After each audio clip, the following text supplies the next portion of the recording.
Hi everybody, welcome. Today we're gonna talk about casts in musical theatre and what kind of roles there are within a cast. We're gonna take Hamilton as an example, so let's start. If we're looking at Hamilton, we can see that there are 21 tracks. What is a track, you ask maybe? Well, a track is something that is played by one person. So Hamilton, the role Hamilton, is played by Lin-Manuel Miranda from beginning to end. So this is one track. The actor is doing one role. But there are also tracks that have multiple roles. For example, the actor who is playing Lafayette is also playing Thomas Jefferson. But he can do both because they're never simultaneously on the stage. So he can do one act, the one person, and one act, the second person. And together that makes it one track. So there are 10 main tracks on Hamilton, and those are done by the main roles. They're done by one person, they have a lot of text, there are a lot of on stage, and they have a focus on them. So when I said we have 21 tracks, what are those other 11? Well, those are done by the ensemble. An ensemble member is someone who is also on stage, who does a lot of singing, a lot of dancing, but has no main role, in the sense that it has not one role with a much focus on it. They kind of often blend a little bit in the background because they often don't have a single spot on them. They're very important to fill up the stage and to give the musical the feeling that it should give. There are differences. It's not like it's all one group who just does whatever they have to do with dancing and singing. But they don't have a spoken singing focus role. I think that's the most distinctive between both of them. So those are 21 tracks. Then we have another 17 roles to fill.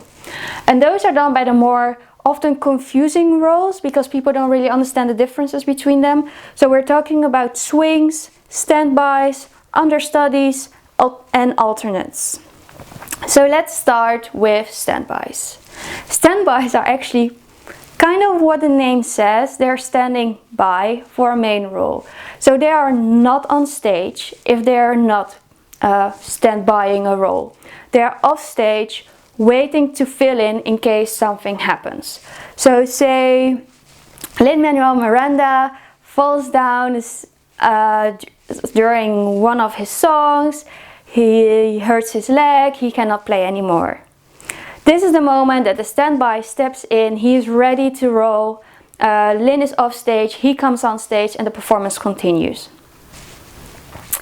So that's the difference also with an understudy. An understudy is someone who's often in the ensemble. It's someone who's already on stage and then fills in a role when someone's not there. So you can be an ensemble member, but then also be an understudy of Hamilton. At the moment that Lin-Manuel Miranda goes on a holiday, he gets sick, something else happened, but you know in advance, not during the play, but in advance that he's not playing, the understudy steps in. Sometimes you also have main roles who are also understudies. So for example, if we have the Schuyler sisters, maybe Peggy can step in for Eliza. If Eliza is not there, then someone of the ensemble will step in for Peggy.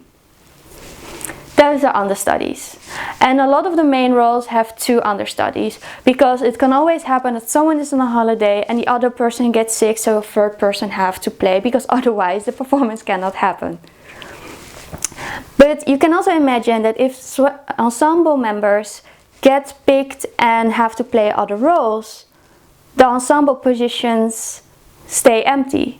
And this is where swings step in. So swings are people like standbys who are not on stage usually, but they step in at the moment that the ensemble position is empty. So this is quite an interesting position to have because most of the swings, especially if you're a universal swing as that's called, you have to know all the ensemble roles. So in Hamilton we have 11 ensemble tracks. You have to know all 11 of them. Sometimes in a musical you have specific swings because maybe there are specific roles within the ensemble. Think about male, female, skin color, age, something. So sometimes there are specific swings for specific positions, but most of the time swings have to know a lot of the roles. And then we have the alternates. So the alternate is kind of an odd role that's often not there, but sometimes is. I think I can explain this the best if we take Tina, the Tina Turner musical. So, because if you've seen that musical, Tina is on stage the entire show. She sings, she belts, she dances, she does actually on stage costume changes. She is there all the time. So it takes a lot from the actress, and she cannot do it 8 shows a week. She maybe can do 5 or 6. And this is when alternate steps in. So the main actress is going to do 5-6 shows a week. The alternate does 2 or 3 shows a week. And this differs from an understudy or standby who only do a role because the other person is otherwise engaged. An alternate knows they're going to do that and that show in this and this week for perhaps the upcoming year. So it's a person who knows when they're going to play the role just to relieve the other actress who does the role as well.